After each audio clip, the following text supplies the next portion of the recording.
बातें करते हम खेतों की और उसके रखवाली की, बाग बगीचा फल फूलों और फसलों की हरियाली की। हम बीजों की बातें करते उत्तम जल संसाधन की, हम तकनीकी बातें करते फसलों के उत्पादन की। हर किसान का सपना सच हो जीवन सुखद बनाने को, गाँव-गाँव के हर आंगन का प्यारा सा ये दर्शन। कृषि दर्शन, कृषि दर्शन, कृषि दर्शन, कृषि दर्शन, कृषि दर्शन, कृषि दर्शन, कृषि दर्शन, कृषि दर्शन। नमस्कार, जोहार। कार्यक्रम कृषि दर्शन में दर्शकों आप सबों का स्वागत है। दर्शकों, किसान भाई आप सभी के लिए बहुत ही उपयोगी विषय लेके आ जाए हैं। पहला विषय हमारा है समन्वित कृषि प्रणाली में से आय का कैसे बेहतर विकल्प हो सकता है, और आज का दूसरा विषय है धान की खेती में प्रबंधों का चुनाव एवं कृषि कार्य के बारे में। लेकिन इन सबसे पहले हम दिखाते हैं आपको कृषि समाचार। नमस्कार, कृषि समाचार में आपका स्वागत है। मैं हूं सोनम गुप्ता। आइए देखते हैं आज कृषि समाचार में क्या है खास। महिलाएं अनुदान पर कर सकती हैं छोटे कृषि उपकरण बैंक। राज्य के पशुपालकों के लिए उपलब्ध है अनुदानित पशु आहार। लत्तेदार बोदी के बेहतर उत्पादन के लिए लगाए उन्नत प्रभेद बिरसा श्वेता। अब समाचार विस्तार से। राज्य के कई जिलों में महिला स्वयं सहायता समूह, महिला सखी मंडल, कृषक समूह, लैम्प्स और पैक्स छोटे कृषि उपकरण बैंक की स्थापना के लिए 80% अनुदान पर कृषि उपकरण ले सकते हैं। छोटे कृषि उपकरण बैंक की कुल योजना लागत 6,25,000 रुपए प्रति इकाई है। इसमें 5 लाख रुपए अनुदान दिया जाएगा। इस योजना से लाभ लेने के लिए जिला भूमि संरक्षण कार्यालय से संपर्क कर सकते हैं। राज्य पशुपालक अनुदानित दर पर पशु आहार और पूरक आहार ले सकते हैं। इसमें संतुलित पशु आहार की कीमत 24 रुपए प्रति किलोग्राम है। इसमें 25% का अनुदान दिया जा रहा है। इसके अलावे एरिया स्पेसिफिक मिनरल मिक्सचर और अन्य मिनरल मिक्सचर की कीमत 120 रुपए प्रति किलोग्राम है। इसमें 50% अनुदान दिया जा रहा है। 60 रुपए प्रति किलोग्राम की दर से बिकने वाले शीतवर्धक सप्लीमेंट पर भी 50% का अनुदान उपलब्ध है। बकरी पालक भाइयों, आप अपनी बकरियों को स्वस्थ रखने के लिए उनका टीकाकरण कराएं। बकरियां स्वस्थ रहेंगी तो उनका बेहतर शारीरिक विकास होगा, उनकी प्रजनन क्षमता बेहतर होगी। इससे आपको बेहतर लाभ मिलेगा। बकरी पालन का मुख्य उद्देश्य मांसाहार की प्राप्ति है। पुष्ट, तंदुरुस्त और अधिक वजन वाली बकरियां बकरी पालकों को अधिक मुनाफा देती हैं। इसके लिए सबसे जरूरी है बकरियों का स्वस्थ होना। बकरियां बीमार होंगी तो उसके इलाज में धन खर्च होगा और आपकी लागत बढ़ जाएगी तथा आमदनी घट जाएगी, जबकि मामूली खर्च में टीकाकरण द्वारा बकरियां स्वस्थ रह सकती हैं। इसलिए बीमार होने से पहले ही उनका टीकाकरण कराएं। टीकाकरण बहुत ही ज़रूरी है बकरियों को रोगों से बचाने के लिए, क्योंकि बकरियां एक बार जब बीमार हो जाती है तो उसको इलाज में खर्च भी अधिक होता है। उसका इलाज के बाद कितना इम्प्रूवमेंट होगा ये भी कहना मुश्किल है, लेकिन हम बहुत ही कम खर्च में अगर उसका टीकाकरण करते हैं तो बकरियों को बीमारी से बचाव कर सकते हैं, और जिसके कारण जो है इसमें जो उत्पादन क्षमता में जो बकरियों में कमी होती है, जैसे प्रजनन क्षमता में, बढ़ने की क्षमता में, दूध देने की क्षमता में, जिससे हमारे किसानों को काफ़ी नुकसान होता है, उससे हमारे किसान भाई बच सकते हैं। किसान भाइयों, लत्तेदार फ्रेंच बीन की खेती के लिए मई से लेकर जून महीने तक फसल लगा सकते हैं।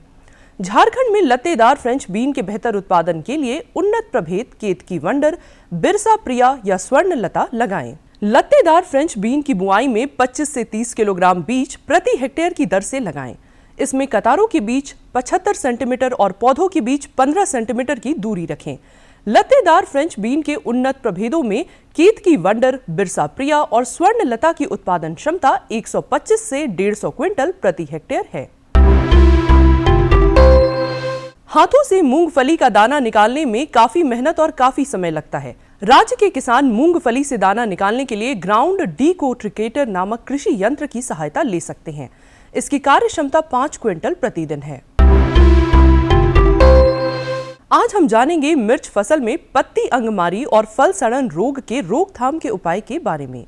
मिर्च फसल में पत्ती अंगमारी और फल सड़न रोग लगने का खतरा रहता है। किसान भाई, आप जब अपनी मिर्च फसल में इन रोगों का लक्षण देखें तो इनके रोकथाम के लिए 0.02% मैंकोजेब या कैप्टन नामक दवा से घोल बनाकर फसल पर छिड़काव करें। और अब एक नजर राज्य के 5 प्रमुख शहरों के मौसम के मिजाज पर। आज राज्य के 5 प्रमुख नगरों के अधिकतम और न्यूनतम तापमान कुछ इस प्रकार दर्ज किए गए।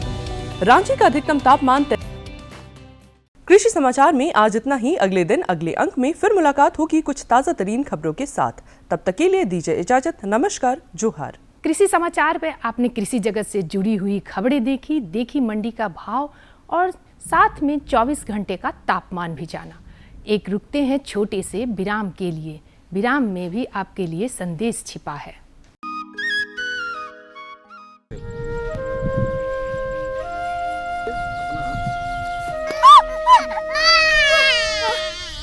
मेरी तो जान ही निकल गई थी।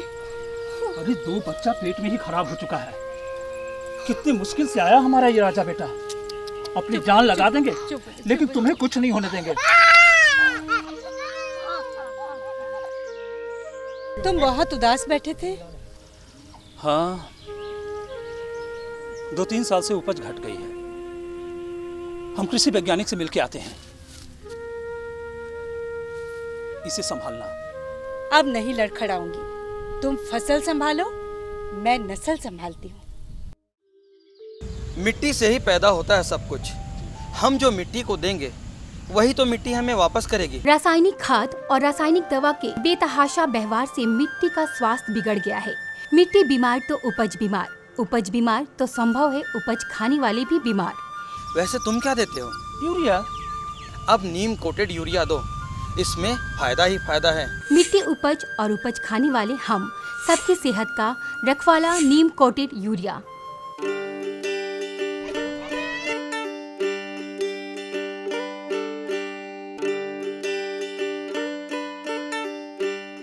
माँ, बाबा, आती हूँ ऑफिस से। बाय बेटा। बाय। नस्ल बचाइए, फसल बचाइए। नीम कोटेड यूरिया अपनाइए। दर्शकों, विराम के बाद फिर से आपका स्वागत है। दर्शकों, जैसे कि मैंने आपको पहले ही बताया कि हमारे किसान भाई के लिए समन्वित कृषि प्रणाली के द्वारा एक आय का बहुत बढ़िया विकल्प है। तो आइए इस कार्यक्रम के माध्यम से देखते हैं कि ये कैसे संभव है। किसान भाइयों, अपने झारखंड में बारिश का कोई भरोसा नहीं है। ऐसी स्थिति में किसानों की खेती भी अनिश्चित हो जाती है। कभी उन्हें मुनाफा होता है तो कभी उन्हें भारी नुकसान का सामना करना पड़ता है। अतः ऐसे में किसानों के लिए समन्वित खेती की ओर रुख करना उनके लिए लाभकारी होगा। समन्वित कृषि ऐसी कृषि है जिसमें कृषि के सभी आयामों जैसे पशुपालन, धान, दलहन, तिलहन, फूल, फल, वानिकी, सब्जी वगैरह का एक साथ समायोजन किया जाता है। इसमें यदि किसी कारणवश एक तरफ से नुकसान हो भी जाता है तो दूसरी ओर से वे उससे होने वाले मुनाफे से उस नुकसान की भरपाई कर लेते हैं। आज हम आ पहुँचे हैं बिरसा कृषि विश्वविद्यालय कांके रांची, जहाँ पर हम जानेंगे कि समन्वित कृषि करके किसानों को कैसे लाभ मिल सके। बहुत दिनों से प्रायः किसानों के द्वारा यह देखा जा रहा है कि मौसम के परिवर्तन होने के साथ साथ उनकी कृषि की आय में या फसल में या जो फल फूल सब्जी भाजी लगाते हैं उसमें कभी कभी बहुत नुकसान हो जाता है, कभी अत्यधिक लाभ भी हो जाता है। समन्वित कृषि प्रणाली का मुख्य उद्देश्य या उसका मूल उद्देश्य का ये कि कृषि से संबंधित जितने भी आयाम हैं, चाहे वो पशुपालन हो, चाहे वो कृषि, दलहन, तिलहन, धान, फल, फूल, सब्जी, हमारे पशुपालन से संबंधित, हमारे वानिकी से संबंधित जितने भी पौधे हैं, इन सब का एक जगह पर समायोजन करना और अपने कृषि से उसका लाभ लेना। अगर हम बात करें कि इन सबको हम कैसे करेंगे एक जगह इस समन्वित कृषि के माध्यम से, आधा एकड़ में भी कर सकते हैं आप, 1 एकड़ में भी कर सकते हैं, 2 एकड़ में भी कर सकते हैं, और 5 एकड़ और 25 एकड़ में भी कर सकते हैं। ये निर्भर करता है कि आपके पास एक जगह पर कितनी ज़मीन है। कैसे बांटेंगे हम? हमको जल भी संरक्षण करना है, हमको तालाब भी चाहिए, हमको पीने के लिए पानी भी चाहिए, हमको जानवरों के लिए भी पानी चाहिए, पशु पक्षियों के लिए भी पानी चाहिए, हमको धान के बाद या खरीफ फसलों के बाद हमको दलहन तिलहन और सब्जी भाजी के लिए भी पानी चाहिए, और गेहूँ चना तीसी हम जब लगाएंगे या तेली फसलें लगाएंगे तो हमको सबके लिए पानी की भी आवश्यकता होगी। हमको जलावन के लिए भी लकड़ी चाहिए, हमको पशु चारे के रूप में भी बहुत सारे ऐसे वानिकी के वृक्ष हैं जो हमको चारे के रूप में पत्ता देते हैं, हरा चारा देते हैं। हमको इमारती लकड़ी भी चाहिए, अपने कृषि के औजार भी बनाना है, हमको बैलगाड़ी भी बनाना है, इमारती लकड़ी भी चाहिए, हमको अपने घर गांव इन सब की कोठी के दरवाजे के लिए भी चाहिए। किसान भाइयों, बारिश नहीं होने की स्थिति में किसानों को कई नुकसान का सामना करना पड़ता है। वे ना तो दोहरी फसल ले पाते हैं, न ही तालाब में पानी की कमी की वजह से मछली तथा बत्तख पालन आदि कर पाते हैं। वैसी स्थिति में वे मशरूम से लाभ ले सकते हैं तथा आम, लीची, कटहल, अमरूद आदि से हर सीजन में फल प्राप्त कर सकते हैं और अपनी आमदनी बढ़ा सकते हैं। समन्वित कृषि प्रणाली का जो मुख्य उद्देश्य यहाँ पर टिका हुआ है कि अगर मान लीजिए हमारी बरसात नहीं हुई तब हम क्या करें। हमारी बरसात नहीं होने से हम दोहरी फसल नहीं ले पाएंगे, दूसरी फसल नहीं ले पाएंगे, गर्मा फसलें नहीं ले पाएंगे, हमारे तालाब में पानी नहीं रहेगा, मछली पालन बतख पालन नहीं कर पाएंगे। वैसी स्थिति में हमको एक मशरूम से लाभ मिल सकता है। हमारे जो पौधे हैं, हमारे आम, लीची, कटहल, अमरूद, नींबू, संतरा, मौसमी, नाशपाती, ये सारी फसलों से हमको हर सीजन में कुछ न कुछ फल मिलते रहेंगे। समन्वित कृषि में तालाब की अहम भूमिका होती है, अतः तालाब बनाते वक्त ये अवश्य ध्यान रखें कि उसमें अत्यधिक जल संचयन हो सके। इसी तालाब पर किसानों की खेती, पशुपालन, वानिकी, बत्तख तथा मछली पालन सभी निर्भर रहते हैं। अतः तालाब का निर्माण अपनी जरूरत तथा जमीन के क्षेत्रफल के अनुपात में करना बेहतर होता है। हमको 1 एकड़, 2 एकड़, आधा एकड़ या कहिए 50 डेसिमल, 150 डेसिमल, 200 डेसिमल हमको हिस्सा बांट के रखना होगा कि कहाँ पर हम क्या चीज़ करें। एक तालाब ही खोदना है तो हमको यह निश्चित करना होगा कि कहाँ पर हम एक छोटा सा तालाब बनाएं जिसमें अत्यधिक जल की मात्रा संचयित हो सके और उस पानी का उपयोग हम दैनिक कार्यों के साथ साथ अपने पशु को पिलाने के साथ साथ हम जो गर्मी में लगाने वाली या धान कटने के बाद लगाने वाली हमारी चाहे गेहूँ हो, चना हो, मसूर हो, तीसी हो, इनके लिए हमको पानी की जो ज़रूरत पड़ेगी उसकी पूर्ति कर सकें। ऐसा नहीं हो कि तालाब हमने 200 फीट लंबा खोद लिया, 200 फीट चौड़ा कि केवल मछली से आय करेंगे और हमने लगा दिया गेहूं बहुत बड़े क्षेत्रफल में जिसकी पानी की हम भरपाई नहीं कर पा रहे हैं।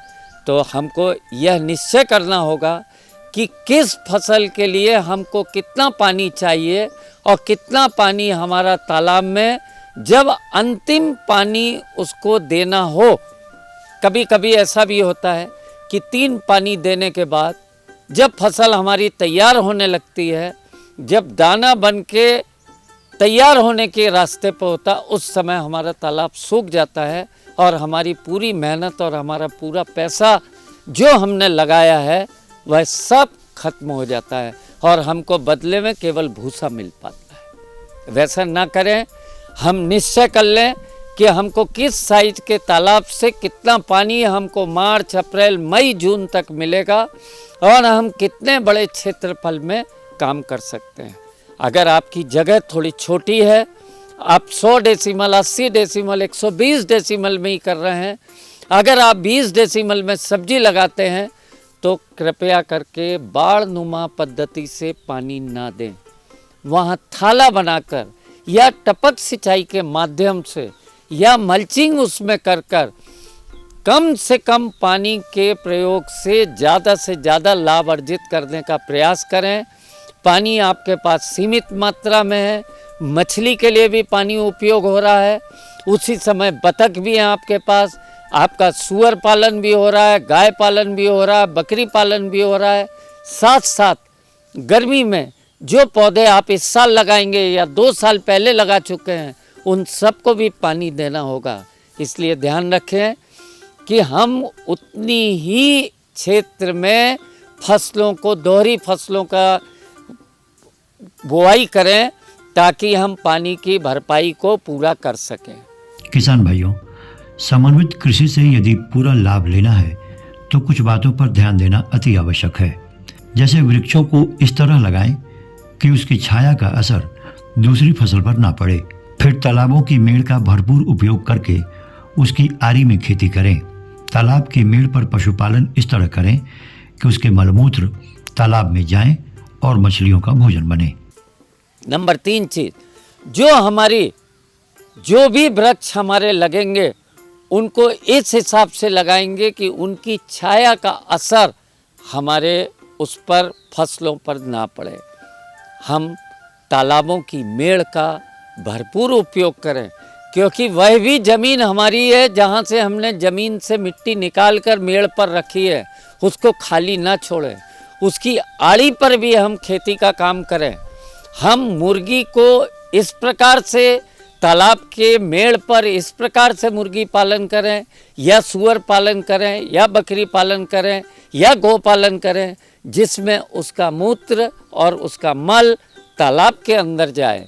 वैसी स्थिति में तालाब में खाद के रूप में वह परिवर्तित होती है और सड़ती है तो मछली की ग्रोथ भी बहुत अच्छी होती है।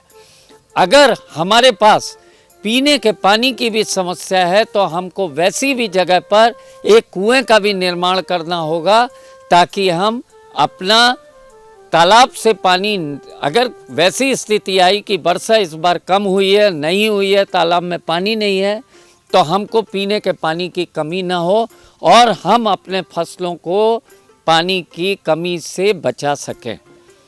मशरूम उत्पादन यह हमारे एक कोठरी के अंदर होगा। यह हमको सारी चीज़ें इस प्रकार से हमारी रोटेट होती रहेंगी। चाहे ऑयस्टर मशरूम लगाइए, चाहे बटन मशरूम लगाइए, सभी प्रजातियां इस क्षेत्र में अच्छी लाभ दे सकती हैं। झारखंड के लिए सभी उपयुक्त हैं। लगाने के तरीका के लिए बिरसा कृषि विश्वविद्यालय में सभी प्रकार की चीज़ों के लिए प्रशिक्षण कार्यक्रम भी चलता रहता है। आप किसी भी वैज्ञानिक से कभी भी संपर्क कर सकते हैं। टोल फ्री नंबर से भी आप किसान कॉल सेंटर से भी बात कर सकते हैं। हमारे कैंपस में भी आके आप हम लोगों से जानकारी हासिल कर सकते हैं। मैं बस किसान भाइयों को यही कहूँगा कि आप जैसे खेती करते आए हैं, अगर आपको वास्तव में और वास्तविक लाभ लेना है तो समन्वित कृषि प्रणाली को अपनाइए और खेती को लाभप्रद बनाइए। इस तरह से समन्वित खेती करके किसान भाई यदि चाहे तो चौतरफा लाभ कमाकर अपनी आमदनी बढ़ा सकते हैं। दर्शकों, आज का हमारा दूसरा विषय है धान की खेती के प्रबंधों का चुनाव और कृषि कार्य के बारे में। तो आइए इस कार्यक्रम के माध्यम से देखते हैं। यहाँ के ज़्यादातर किसान धान की ही खेती से जुड़े हुए हैं। अपने प्रदेश में धान की खेती लगभग 17 लाख हेक्टेयर में होती है, जिसकी उत्पादकता 27 से 28 क्विंटल प्रति हेक्टेयर है। इस उत्पादकता को और बढ़ाने के लिए धान की उन्नत खेती पर ध्यान देना बेहद ज़रूरी है। इसकी उन्नत खेती के लिए गर्मी के मौसम में मिट्टी पलटने वाले हल से खेतों की जुताई करनी चाहिए। उसके बाद मानसून शुरू होते ही धान उत्पादन की प्रक्रिया शुरू कर देनी चाहिए। आज हम लोग जानकारी हासिल कर रहे हैं कि धान की खेती में कौन कौन से प्रभेद का उपयोग किया जाता है और कृषि कार्य किस प्रकार से की जाए। इस विषय पर जानकारी हासिल करने के लिए आज उपस्थित हैं डॉक्टर अशोक कुमार सिंह, जो वैज्ञानिक हैं शस्य विज्ञान विभाग में। सबसे पहले मैं आपको धान की खेती के बारे में बताना चाहूँगा कि जैसा कि आप सभी को पता होगा कि झारखंड राज्य में धान की खेती लगभग 17 लाख हेक्टेयर में होती है, जिसकी उत्पादकता लगभग 27 से 28 क्विंटल प्रति हेक्टेयर है। इस उत्पादकता को और हमें बढ़ाना है और जिसके लिए कि धान की उन्नत तरीके से खेती करना आवश्यक है। जैसा कि आप देख रहे हैं कि अब धान का मौसम शुरू हो गया है, तो अभी से खेत की तैयारी, खेत उसके उत्पादन के बारे में, हमें धान के उत्पादन के बारे में सोचना होगा। सबसे पहले हमको जो किसान भाई को गर्मी में खेत की जुताई करनी होगी, मिट्टी पलटने वाले हल से, चाहे मोल्ड बोल प्लाऊ से करें, चाहे देसी हल से करें। इससे क्या होता है कि हमारे जो भी खरपतवार हैं एवं जो भी इंसेक्ट और पेस्ट पैथोजन के जो कीड़े मकोड़े हैं वो सभी मर जाते हैं। धान उत्पादन के लिए खेतों की जुताई के बाद बीज स्थली का चुनाव कर लेना चाहिए। धान के लिए बीज स्थली ऊंची जगह पे होनी चाहिए जहां आप जब चाहें सिंचाई कर सकें। बीज स्थली बनाने के लिए खेत की 2 से 3 बार जुताई कर लेनी चाहिए। फिर वहां 1 से 1.5 मीटर चौड़ी तथा आवश्यकता अनुसार लंबी बेड का निर्माण कर लेना चाहिए। पहली वर्षा, मानसून की जब पहली वर्षा होती है तब हमको धान उत्पादन की प्रक्रिया शुरू करते हैं। सबसे पहले हम ध्यान देते हैं कि बीज स्थली की तैयारी कैसे करें। तो बीज स्थली आप ऐसे जगह पे बनाएं जो थोड़ा सा ऊंचा हो, ऊंची ज़मीन हो और जो सिंचाई की समुचित व्यवस्था हो, हमेशा उसको जब चाहें उसको सिंचाई दे सकें। तो बीज स्थली बनाने के लिए आप खेत की 2-3 बार अच्छी तरह जुताई कर लें एवं 1 से 1.5 मीटर चौड़ा एवं आवश्यकता अनुसार लंबा बेड बना लें। सीड बेड, जिसको नर्सरी बेड कहते हैं, 2 नर्सरी बेड की दूरी लगभग 30 सेंटीमीटर होनी चाहिए और बेड की ऊंचाई लगभग 5 से 6 सेंटीमीटर होनी चाहिए। 2 नर्सरी बेड के बीच की दूरी 30 सेंटीमीटर होने से क्या होता है कि यदि पानी ज़्यादा हो जाता है तो वो एक चैनल का काम करता है और पानी बाहर निकल जाता है। किसान भाइयों, बीज स्थली में बीज डालने से पहले बीजों का उपचार करना बहुत ज़रूरी होता है। इसके लिए 2 ग्राम बेबस्टीन प्रति किलोग्राम बीज की दर से बीज में मिला देना चाहिए। इसके बाद ही बुआई करनी चाहिए और समय समय पर सिंचाई करते रहना चाहिए। ऐसा करने से 20 से 21 दिनों के भीतर बिचड़ा रोपाई के लिए तैयार हो जाता है। ध्यान रहे किसान भाइयों कि बीज स्थली में बीज डालने के पहले बीज का उपचार जरूर करें। बीज के उपचार करने के लिए आप 2 ग्राम बेबस्टीन प्रति किलो सीड की दर से आप उसको मिलावें, बीज में मिलावें, तत्पश्चात उसका उपयोग करें। इस प्रकार और समय समय पर खेत की सिंचाई करते रहें। इस प्रकार जो है बीज स्थली में बीज आपका तैयार हो जाएगा। लगभग 20 से 21 दिन में जो सीडलिंग, जो बीज ये हमारा सीडलिंग तैयार होता है, उसको आप रोपा के लिए कर सकते हैं। अपने प्रदेश झारखंड में धान टाण भूमि, मध्यम भूमि तथा निचली भूमि में ली जाती है। टाण भूमि में धान वर्षा आधारित होती है, इसलिए इस भूमि पर 100 दिनों की अवधि वाले बीजों का चयन करना चाहिए, जबकि मध्यम के लिए 130 दिनों तथा निचली भूमि के लिए 140 से 145 दिनों वाले बीज का चयन करना बेहतर होता है। इसके बाद रोपा से 10 दिन पहले खेतों की अच्छी तरह से जुताई कर लेनी चाहिए। रोपाई के 1 दिन पहले खेत में पानी डालकर खेत में कादू कर लेना चाहिए और फिर दूसरे दिन उसमें रोपाई कर देनी चाहिए। जहाँ तक झारखंड में धान के परिस्थिति का, उत्पादन परिस्थिति का सवाल है, तो झारखंड में धान 3 टोपो सीक्वेंस में 3 तरह से लिया जाता है। पहला तो है टाण भूमि में धान लिया जाता है, दूसरा है मध्यम भूमि में धान लिया जाता है और तीसरा जो है निचली भूमि में धान लिया जाता है। जो टाण भूमि में धान लेते हैं वो एकदम माने सिर्फ वर्षा आधारित होता है। टाण भूमि का धान वर्षा आधारित होता है और उसमें कम अवधि वाले, कहने का मतलब है 100 दिन या उससे कम अवधि वाले बीज का किस्म का चुनाव करते हैं। जैसा कि हमारे झारखंड राज्य के लिए वंदना, BVD 109, BVD 110, BVD 111 एवं अंजलि प्रमुख किस्में हैं जो अपलैंड के लिए, माने टाण भूमि के लिए जो है वो उपयोगी हैं। इसमें हम धान की सीधी बुआई करते हैं, इसमें रोपा नहीं करते हैं। दूसरी हो गई मध्यम भूमि में, जिसको जोन 2 और जोन 3 कहते हैं, वो इसमें 115 दिन से लेकर के 130 दिन तक की जो धान की किस्में हैं उसका हम चुनाव करते हैं। जैसे कि हमारे झारखंड के लिए जो उपयुक्त किस्में हैं, ललाट है, IR 64, DRT 1 है, नवीन है, बिरसा विकास धान 203 है, बिरसा सुगंध 1 है। ये सब जो किस्में हैं वो 120 से 125 दिन में वो तैयार हो जाती हैं। इन सब का चुनाव हम मध्यम भूमि के लिए करते हैं। तीसरा जो हमारा है नीची भूमि, जिसको हम जोन 1 कहते हैं, तो उसके लिए 2-3 वैरायटी है जो कि 140, 145 या उससे अधिक दिन में पक्के तैयार होती है। इसमें सबसे प्रमुख किस्में हैं स्वर्णा, जिसको हम AMTU 70-29 भी कहते हैं, और दूसरी किस्में हैं वो सांबा मसूरी BPT 5204। ये दोनों किस्में जो हैं ये झारखंड राज्य के लिए निचली भूमि के लिए सबसे उपयुक्त हैं, जो कि 140 से लेकर 145 दिन में तैयार हो जाती हैं। अब जो इन सभी, अब आपको ये निर्धारित करना होगा कि हमारा जो खेत है वो किस तरह की भूमि में है। इस तरह से यदि किसान भाई धान की वैज्ञानिक खेती करें तो वे उसका उत्पादन भी बढ़ा सकते हैं और उसकी गुणवत्ता भी। निश्चित तौर पर इससे उनका मुनाफा बढ़ेगा और वे समृद्ध होंगे। आशा करती हूँ आज का कार्यक्रम आप सबों को पसंद आया होगा। अगले कार्यक्रम में फिर से मुलाकात होगी। तब तक के लिए मुझे और मेरी टीम को दीजिए इजाज़त। लेकिन जाने से पहले हमसे जुड़े रहने के लिए हमारा पता जरूर नोट कर लीजिए। और हमारा पता है कार्यक्रम कृषि दर्शन, कृषि प्रकोष्ठ द्वारा केंद्र निदेशक, दूरदर्शन केंद्र रातू रोड, रांची। पिन संख्या है 834001। तो आज इतना ही, इजाज़त दीजिए। नमस्कार, जोहार।